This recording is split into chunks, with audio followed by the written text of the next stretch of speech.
Volcano birds. Nearly 2 million lesser flamingos live in East Africa, and all of them come here to breed. But they can only nest here when the lake's level drops so far that in the centre its bed is exposed. And that rare moment is now. How they know when the conditions are right is a mystery. But some have flown thousands of miles to be here. The flamingos head for the middle of the lake, where the intense evaporation has created islands of salt.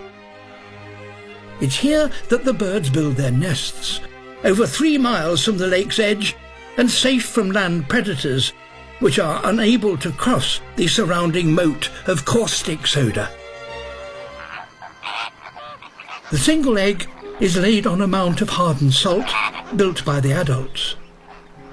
Its height an insurance against the sudden rise in water level, which often happens on Lake Natron.